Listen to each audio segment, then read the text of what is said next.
The fundamental weakness of Western civilization is empathy.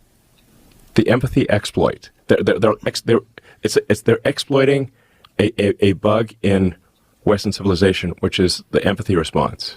He's wrong. The fact that you possess a sense of morality and we do not gives us an evolutionary advantage. And if history has proven anything,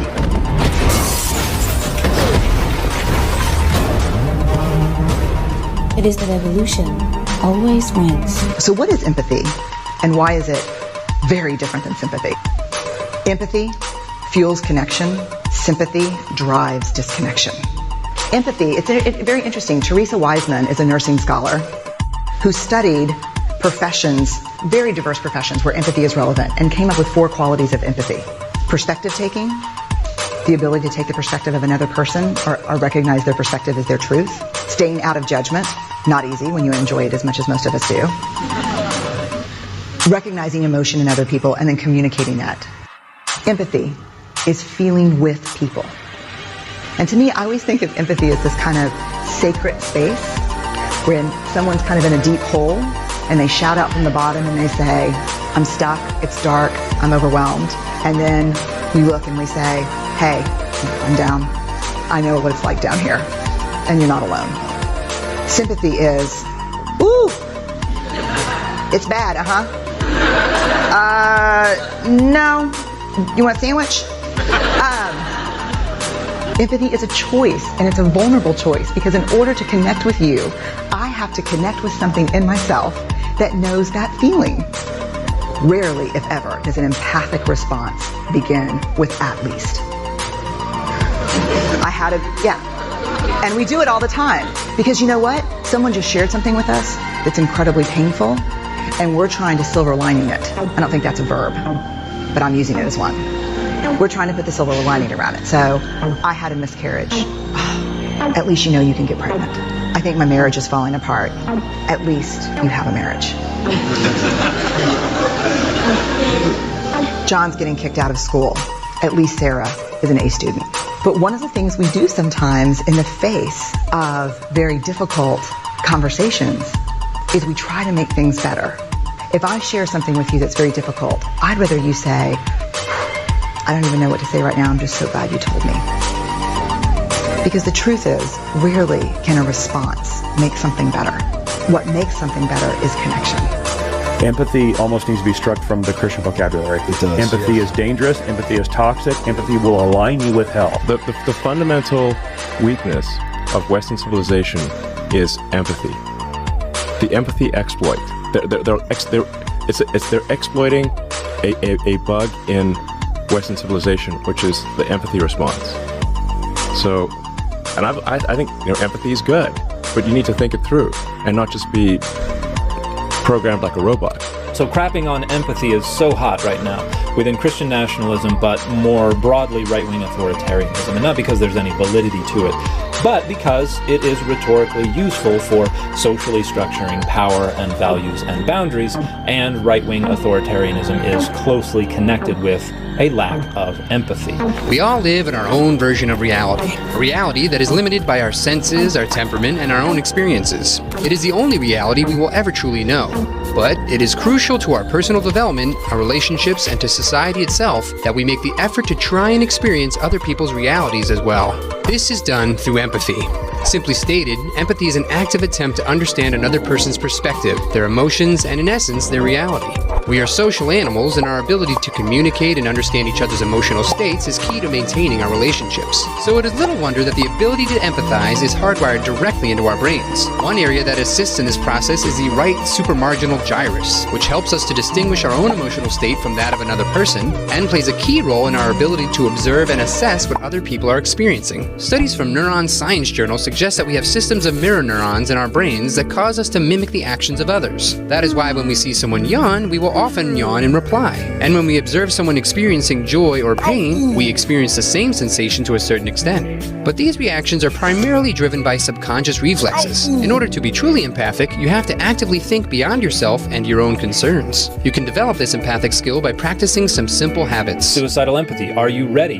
It is so non-empathetic that Trump is deporting Hamas supporters. It is so non-empathetic that in the desire to eliminate astonishing governmental corruption and waste, some people will lose their jobs. It is non-empathetic to deport people who have entered the country illegally. It is non-empathetic to deny free healthcare to illegal immigrants. It is non-empathetic to levy reciprocal tariffs to countries that otherwise are parasitic in their relationship with your country. It is non-empathetic to imprison a felon of color who has only 87 prior arrests. Key lesson: maximize empathy even if it brings the death of your society. Your death will be celebrated by those urinating on your grave. I'm sorry, but I don't want to be an emperor. That's not my business. I don't want to rule or conquer anyone. I should like to help everyone if possible. Jew, Gentile, black man, white. We all want to help one another. Human beings are like that. We want to live by each other's happiness, not by each other's misery. We don't want to hate and despise one another. In this world there's room for everyone, and the good earth is rich and can provide for everyone. The way of life can be free and beautiful, but we have lost the way. Greed has poisoned men's souls, has barricaded the world with hate, has goose-stepped us into misery and bloodshed. We have developed speed, but we have shut ourselves in. Machinery that gives abundance has left us in want. Our knowledge has made us cynical, our cleverness hard and unkind. We think too much and feel too little. More than machinery, we need humanity. More than cleverness, we need kindness and gentleness. Without these qualities, life will be violent, and all will be lost. The aeroplane and the radio have brought us closer together. The very nature of these inventions cries out for the goodness in men, cries out for universal brotherhood, for the unity of us all. Even now, my voice is reaching millions throughout the world. Millions of despairing men, women, and little children, victims of a system that makes men torture and imprison innocent people. To those who can hear me, I say, do not despair. The misery that is now upon us is but the passing of greed, the bitterness of men who fear the way of human progress. The hate of men will pass, and dictators die, and the power they took from the people will return to the people. And so long as men die, liberty will never perish. And if you are adequately informed about these issues, you recognize that these are caricatures. This fundamentally misrepresents both the nature of these social issues themselves as well as the activity and the reactions of the different sides of the political aisle. And the reason is, again, not because there's any legitimacy to the overall rhetorical point, but because these are effective identity markers, and they will wave them expecting this to generate a kind of collective effervescence of ignorant cheerleading. And so if any of this resonates with you, if you're like, well, yeah, that makes sense, you're the target of this because you have been conditioned and socialized to believe these falsehoods about these issues, about progressive positions on these issues, and about right-wing authoritarian activity related to these issues. Be observant of others. We tend to spend the majority of our day dwelling on ourselves, caught up in our own daily routines and digital distractions. But taking the time to observe others around you is a good first step in developing your empathy. Watch and wonder. Try to focus on the person's state of being rather than categorizing or labeling them. Ask yourself, what kind of day are they having? How are they feeling? Challenge yourself to genuinely care about their well-being. Curiosity about others is the first step to expanding your empathy. Use active listening. During a conversation, especially a heated one, most people formulate the response before the other person even finishes their statement. This form of communication is more verbal combat than an exchange of ideas or opinions. Avoid this reflex by slowing down. Rather than rushing to reply, take a moment to consider the other person's statement. Ask follow-up questions to better understand what the speaker intended. Try to understand their emotional state and the deeper motivations behind their statement. What life experiences led them to their current worldview? Remember, you don't need to share someone's opinion in order to understand it and acknowledge it. And listening will help inform and expand your own opinion. And it's based on the mirror neuron system. And this is the ability to mimic or simulate the activities we see of others. And so this is why infants will kind of mimic what they see their parents and others doing. It's because their brain is actually compelling them to do it. And a part of this is the ability to draw conclusions about what's going on in another's mind, to draw conclusions about their mental state, to simulate what they might be thinking as well as feeling.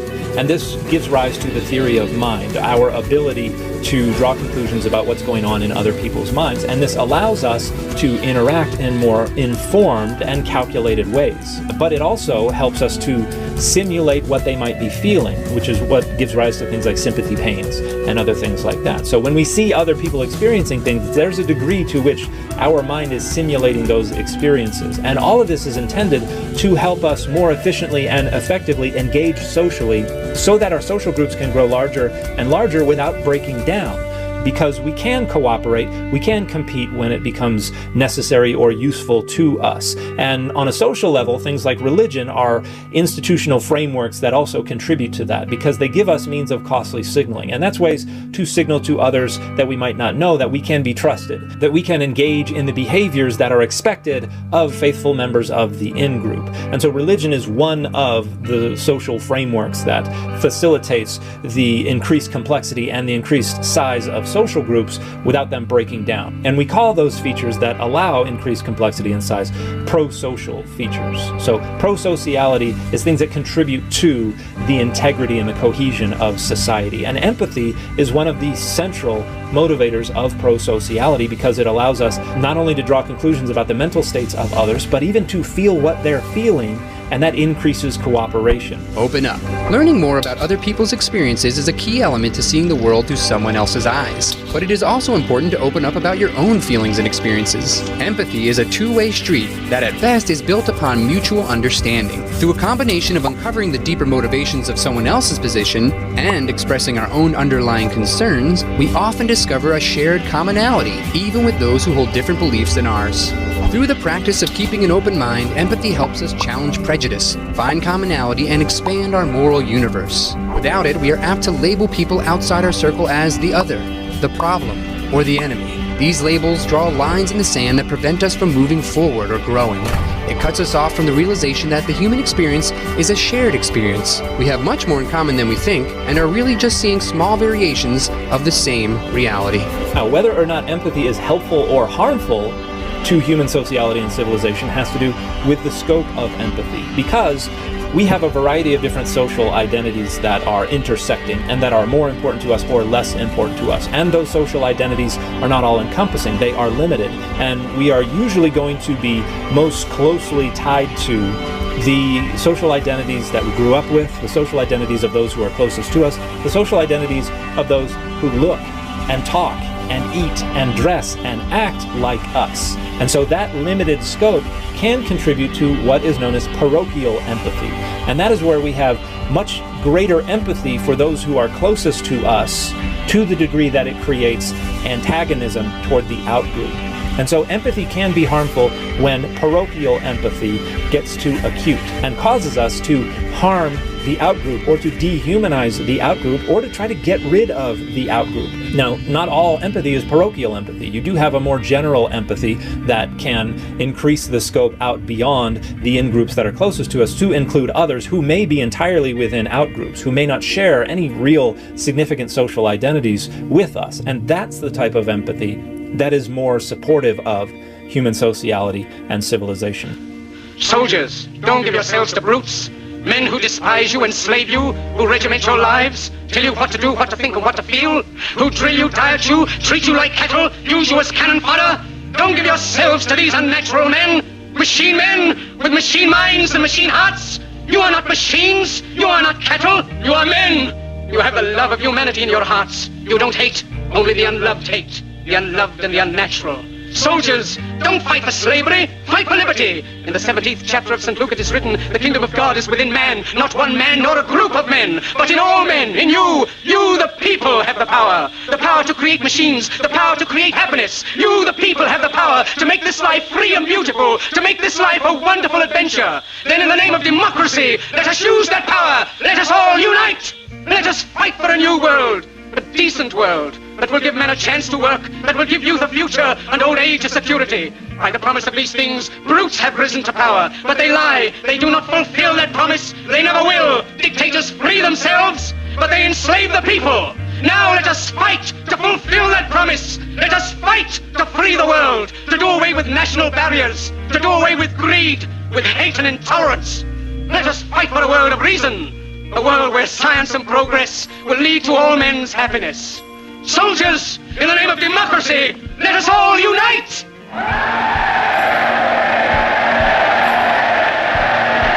So what folks like Gad Saad and Elon Musk and Christian nationalists and right-wing authoritarians are doing is pointing to the reality that empathy can be harmful, but doing so in defense of the harmful type of empathy. Because when you look at Gad Saad, he's very frequently being xenophobic, being ethnocentric, being bigoted towards folks that don't fit into the social identities that are most important to him. And the same is true of Elon Musk and Donald Trump and Christian nationalists in general and right-wing authoritarians in general. They are the ones who are most strongly committed to parochial empathy, but they're leveraging the fact that some empathy can be dangerous to try to make it sound like parochial empathy is the right way to go.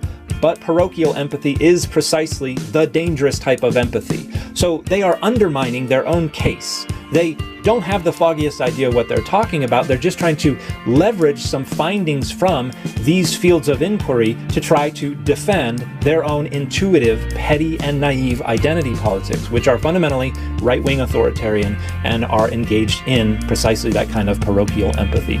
So that's the biggest problem, in my opinion, with folks like Gad Saad and Elon Musk and Donald Trump and Christian nationalists and right-wing authoritarians talking about empathy. They are profoundly misinformed about the science of empathy. And when it comes to Christian nationalism and they try to rope in the Bible to support them, they're even more wildly misguided, because the Bible consistently and repeatedly talks about a need to protect the cosmic order and the social order, because one is the canary in the coal mine of the other. Cosmic order is the balance and stability of the universe, and the gods are the ones who have oversight over that, or just the God of Israel with their divine counsel. Social order is the stability and the balance of society, and it's usually human rulers as representatives of the gods who have control over that. And social instability is seen as a reflection of cosmic instability, and you can look at Psalm 82 for that idea, where the foundations of the earth are rock because the gods of the nations have neglected their duties to the cosmic and therefore the social order. And this is why the orphan and the widow and the poor and the needy and the oppressed are idealized victims within ancient West Asian law codes and other kinds of ideological texts. So we see this in the laws of Hammurabi, where Hammurabi says, I have defended the rights of the poor and the widow and the orphan. And then you go look through the laws of Hammurabi, there's not a single law that supports the rights of the poor or the orphan or the widow. And we see similar claims in the Hebrew Bible and in the New Testament about concern for the plight of the poor and the widow and the orphan and the needy and the oppressed. Because a breakdown in the social order, in social equity, indicates broader cosmic problems, indicates something very wrong is going on in the heavens and things are going to get worse here.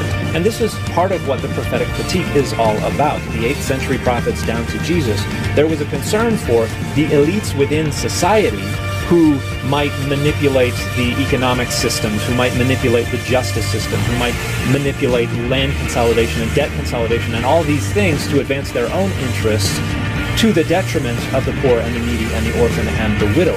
And the biggest problem, according to the 8th century prophets, was that they were then turning around and going and performing the public requirements to put their piety on display. And Jesus talks about this as praying on the street corners and disfiguring their faces when they fast. And they're doing this so that they can engage in the costly signaling, showing everybody that they're the real ones, that they're doing everything right, while at the same time destroying the entire purpose of the law that demands those public performances, which, according to the 8th century prophets, according to Jesus, according to others, was the generation of a just, a righteous, a merciful, and equitable society.